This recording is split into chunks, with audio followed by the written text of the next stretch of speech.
Welcome back to the channel, everybody. My name's Hobby. In my last video, we put up our Harbor Freight Apache case up on the roof rack of my truck for storage, but we've run into kind of an issue, and by issue, it's just bound to happen. When I open the case all the way, the back falls, and it makes it pretty difficult to grab it back. So we're gonna fix that today with 30 bucks from Amazon. We have some struts. These are 10 pounds, 12 inches. so hopefully they work right. So let's get started. So how we're gonna make this work is we're gonna do a test run real quick. It doesn't have to go all the way up. I'm thinking something like this angle here will be fine. Basically our goal is just to have this thing extend and then collapse, just like that. Okay, so this VHB tape doesn't stick to this enough to test it, but I think I have the general idea of where I want it. So number one's gonna be right here. So I'm going to pop a couple screws in. They come with screws, and we're just gonna use these. I'll put links in the description below to everything, so if you use the same kit, you can use this.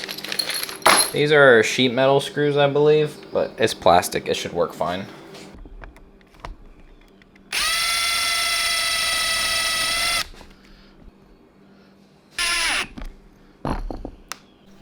Number one, I should say the bottom is mounted and in. The screws are popping out this side, but don't worry, we'll take care of that later. Now we just got to prop this up, and then I'm using some VHB here to hold it in place, and then I'll screw through that.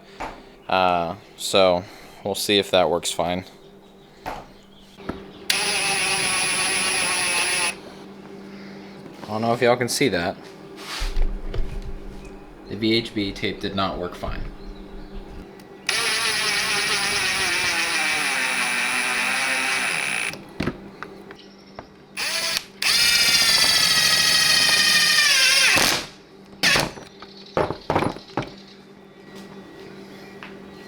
Okay, top is in, bottom is in. Let's give it a shot. So right off the bat, you can kind of tell the integrity of the Harbor Freight case with how much the top slouches and bends. I'm assuming a Rome case is much sturdier, but I mean, with the one on the other side, it should open just fine. So we're gonna rinse and repeat this. So as you can see, we're just on the edge of this black here and right above the top of the, I don't know, textured part. And then on this side, it's kind of the same thing, but since there's a lot of wiggle room with these joints, it's not too, you know, specific. You can do quite a bit with it. So over here, we're gonna do the same thing, just like that. So due to the wheel construction here, it kind of makes it difficult to hold this flat and drill it. So we're just gonna take a marker and just pop where our holes are, just like that. We'll get started. Now it should be much easier for this to get going with it.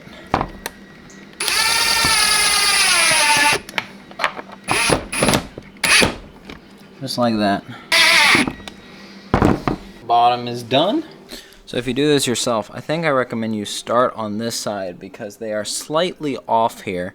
This one you can see sticks right up above this lip, and this one is right below it. It shouldn't be an issue because there's so much flex in this, and also we can just adjust our top mount a bit. So we're gonna put our other strut on here and just kind of level this out and see where we need to mark it.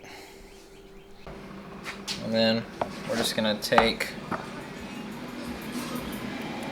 our lid here and we're gonna lift it up until it takes tension off of that side. So right about there, just gonna put it loosely, just like that. And then I'll take my marker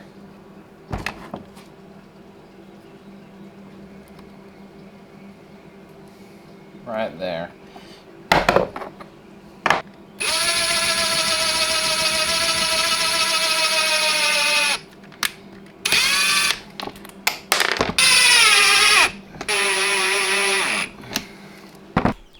So here we have it. Strut 1, strut 2. I recommend you start on this side just so we can match it up better, but let's go ahead and test this out. These are 10-pound struts. Oh, that closed pretty easy, but what about the open? Okay, it's pretty much there. All right, so check it out.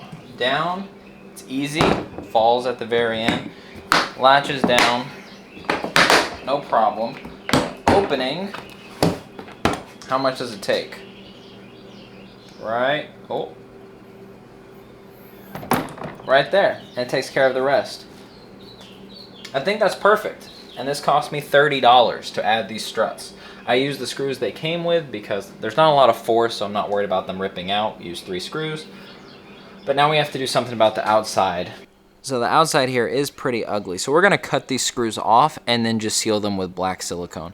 These might be a little more difficult because of where they're at. I may just seal them with silicone because nobody's finger's ever going to get in here naturally. I'll cut that one off.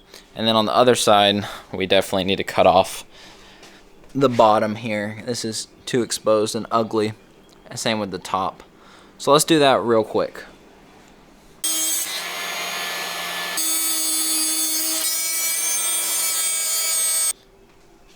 This is what we got. Oh, piece is stuck there.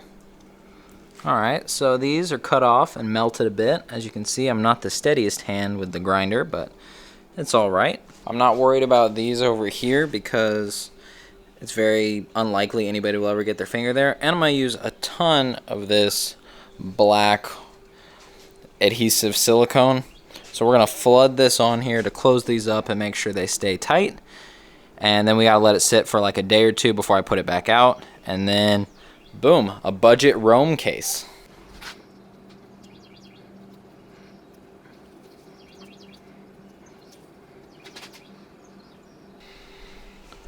So it's not the prettiest job, but then again, I don't really care. It's going on the roof rack, it's black, it's just kind of irrelevant on how it looks to me. It may matter to you, so you could do it prettier, but this is it right here. Just like that. Like all that room to reach in, grab, and then easy to shut. Lines up perfectly. The struts hardly get in the way of any storage space. I think that's it. This entire setup cost me $170. I just looked it up. The Roam 83 liter, which I believe is probably the most equivalent to this, comes in right around $400. So this is less than half the price. Now it's not as well built and it's not as pretty. I'll be honest. The Roam cases are very nice and they're expensive to prove it. This is a cheap Harbor Freight case with struts from Amazon. And we're gonna see how long it lasts. It does the same function. It's simple, it works, and that's all really I care about. So I thank you for watching, and I'll see you in the next one. Peace out.